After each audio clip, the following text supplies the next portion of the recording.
I can only speak for myself when I say this, but I don't really enjoy those first few moments when I receive a call from either of my parents. And I know that sounds a little harsh, but allow me to explain. You see, with my mom, before you've even had a chance to say hi, she's literally already asked you, ¿Qué cómo estás? Si ya comiste? ¿Y qué comiste? And it just keeps going. When you know you have an answer that's going to disappoint, and even when you don't, very quickly these recurring default Akin experiences over time begin to be faced with little enthusiasm. Following that same idea, a similar sentiment is felt across those first few moments when my dad calls too. Those moments start exactly like this. Hello, this is a prepaid collect call from an inmate at Graham Correctional Center. This call is subject to recording and monitoring. To accept charges, press 1. To refuse charges, press 2. Be aware, any attempt to add a third party to any call will result in inmate disciplinary action and be involved in the user's phone number being globally blocked from future calls from all Illinois DOC facilities. Thank you for using Securus. You may start the conversation now. And so the conversation begins. Except now, I'm not bothered by a script of questions my mom has for me when she calls because she's worried. Instead, I get about half a minute where my ear is eagerly pressed against the phone, reminding me that only one of us in this interaction actually has the ability to press call. And it's not me, but my life would be a whole lot different if it was. Like the other youth of our nation affected by the impacts of incarceration in their family, I'm sure they also wish they could visit their loved ones more often or at all if they weren't incarcerated so far away and if they had the resources.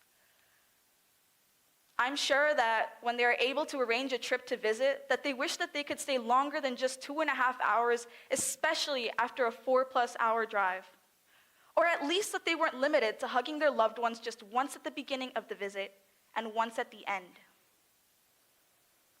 I'm sure they wish they could suppress the tears that want out as you depart the visitation room, when you know you won't see your loved one again for a while, because it only makes saying goodbye that much harder and that much more painful.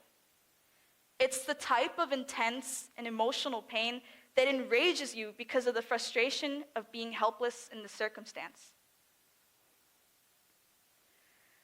Mass incarceration is the story of over 2 million Americans, and as such, what I would argue to be the story of our nation's current reality. I'm sure that we are all aware that a large area that has lacked fundamental reform in the US concerns the criminal justice and prison system that disproportionately affects Black and Latina communities, dating all the way back to slavery, moving through time into continued racism and segregation, to more policy-based actions like the war on drugs, 3 strikes and you're out, mandatory minimums, and truth in sentencing, imposing more punitive measures instead of restorative justice. Just keep in mind that the prison system reflects how we allow our nation to address public safety and people at an individual level. With that being said, let's take a look at what we have allowed to occur. According to the Civil Liberties Union, the US holds less than 5% of the global population, yet holds nearly 25% of the world's total prison population. Comparing incarceration rates among founding NATO countries, that is, countries with stable democratic governments alike, reveal that our national incarceration rate is more than 5 times that of the second highest incarceration rate, with the US standing at 664 people per population of 100,000, and the United Kingdom at 129 per same rate. The incarceration rate in our very own state alone is more than 3 times than in the UK, an alarming 497 people per same ratio. This matters because when put into the context of our national crime and recidivism rates, sentencing policies, and racial disparities within the prison system, the failures of our current criminal justice system are made entirely clear. Our nation mass incarcerates its people while ineffectively addressing the root causes, providing little opportunity for the cycle of entanglement with the law to be resolved. This dilemma has plagued the US for over 50 years now, so this issue isn't new, but the need for action has become increasingly critical as it continues to worsen, magnified by the lack of reform in policy and continued impacts of COVID-19. Now, in recent years, there's been an observed cultural shift towards the youth perspective in an effort to encourage innovation and foster interest in tackling some of the world's biggest problems. Within our own school, we see the UN Sustainable Development Goals being pushed forward through the work of our peers, both inside and outside of the classroom. After all, we have an entire wall dedicated to the 17 UN SDGs and several programs and course-aligned works that gear towards that direction. Now, if you had any preconception of me prior to today, it's possible that you know that I engage with a lot of advocacy work surrounding this issue, both within the IMSA and Aurora community. Allow me to introduce a case study I've revisited over and over. Inmate number Y10279 is presently incarcerated at Graham Correctional Center in Hillsborough, Illinois. He was taken into custody on December 2nd, 2015, and sentenced to 25 years under a Class X felony, with no consideration for parole until 2032, since the Illinois discretionary parole system was abolished in 1978. Due to mandatory minimums and truth in sentencing policies, he is required to complete 75% of his total sentence. Inmate number Y10279 is my father, John Castellanos. For the past 7 years, my very tight-knit family of my younger brother, mom, dad, and myself have been physically separated for a very significant portion of my life and of my brother's. Since then, my family has faced a lot, including the struggle of battling through a global pandemic that didn't allow us to visit my dad for over 2 years and hardly be able to maintain proper communication. While incarcerated, my dad was diagnosed with chronic ulcerative colitis, an incurable autoimmune disease that was nearly fatal for him. Just recently, my dad and I were having a conversation on the phone when he belittled himself as just a voice on the phone. As you can imagine, hearing those words on the other end of the line absolutely shattered my heart into a million pieces, because he just doesn't know how untrue that is. He calls every day, as often as he can, for the full 20 minutes, until Seqirus thanks us and says goodbye. I tell him about my day, we converse about our shared intellectual curiosities, and we continue building our success plan for the future where he's home.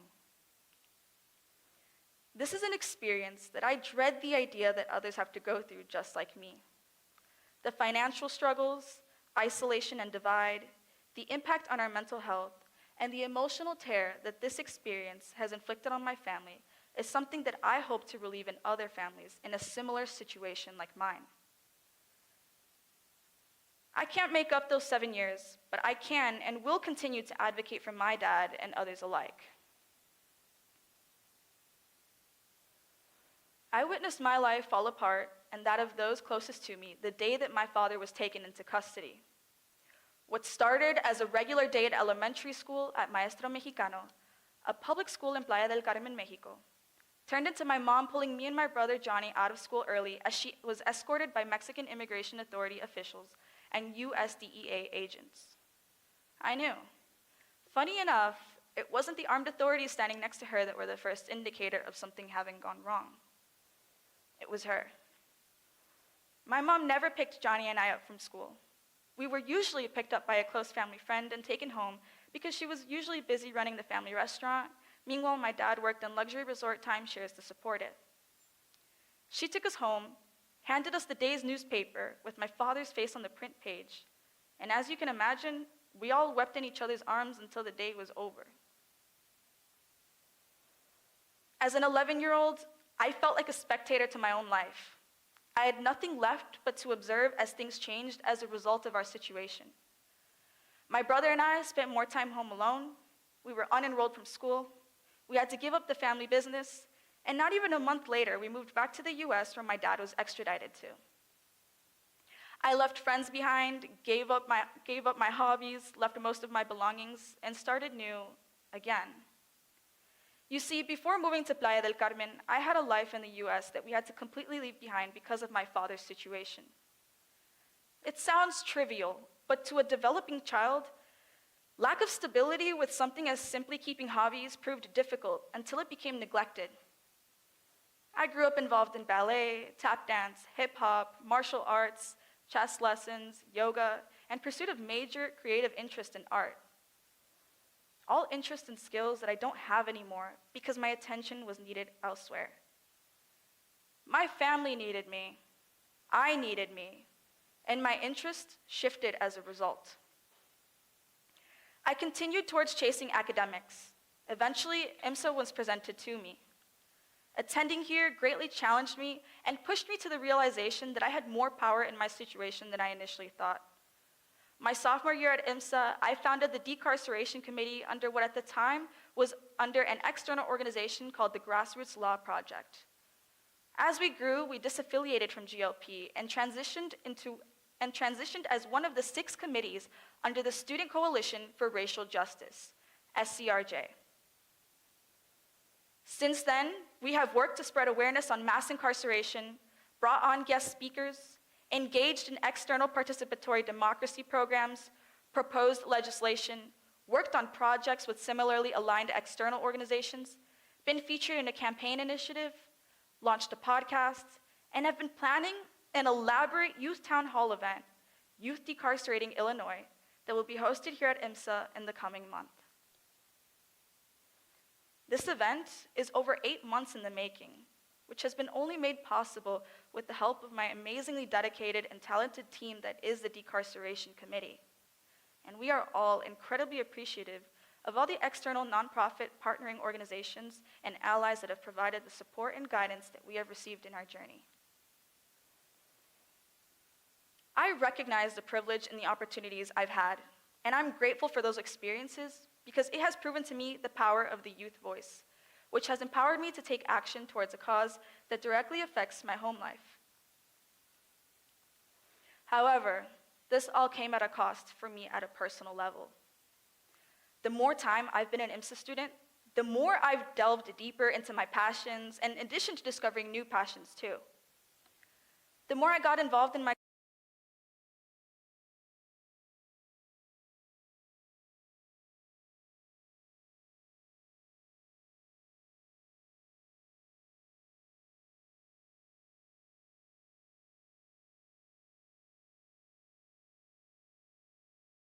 Without fully realizing it until it was formally brought to my attention, I had been facing significant academic concerns. I had been accumulating absences, missing assignments, and trying to catch up on material, which caused me to pull endless late nights, taking a significant impact on my sleep, health, and cognition that made it really difficult for me to be effective as a student. This impacted me at an individual level because this was the first time I'd ever performed so poorly in school. I valued academic validation, and suddenly I hardly had any. This sentiment worsened when I was faced with academic dismissal.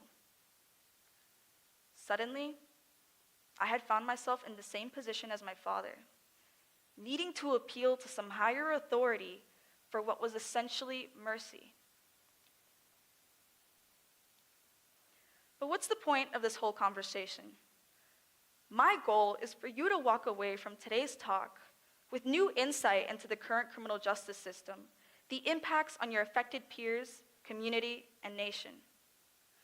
As a youth of this nation, it is vital to stay informed on critical issues affecting how we function as a society and address problems and propose and advocate for solutions. Most people won't take an interest in mass incarceration if not for some influencing factor. In my case, I'm directly impacted. But the realization is that it's going to take more than just those that are impacted to bring reform to the corrupt, profit-hungry system that our nation relies on far too heavily.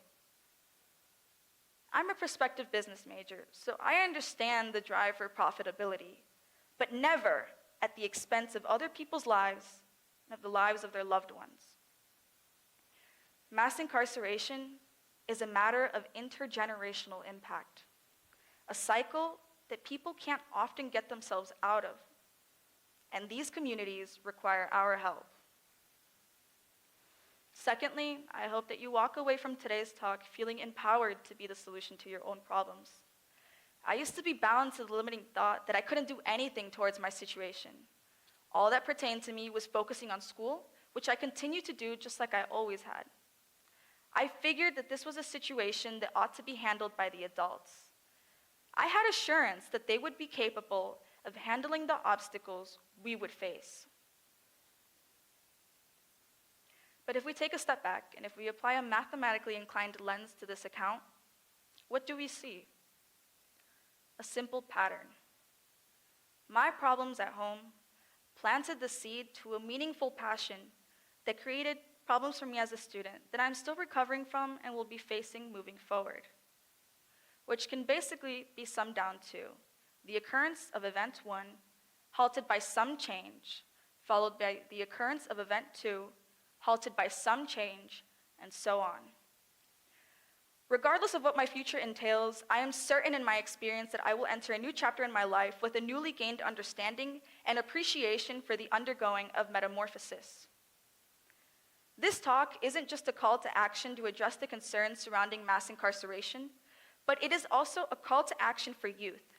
That's many of you here in the audience and anyone else that this talk comes across, to feel empowered by my story and my journey and that of those alongside me, so that you feel compelled to share your voice and passionately pursue change for you, for others, and for the world. The solution to mass incarceration is breaking the cycle. Breaking the cycle begins with 1, providing relief to those counterproductively impacted by the system. 2, creating meaningful, data-driven legislation and policy change. And 3, healing communities by providing more extensive reentry support. Now, I could have used this talk to throw more data at you to further prove the importance of these points, but data alone isn't enough. I hope that my approach demonstrates effective. I am passionate about addressing mass incarceration, reforming the criminal justice system, and empowering youth to enact change. I urge you to consider, what are you passionate about? What change can you make? And are you ready to become a change maker? Thank you.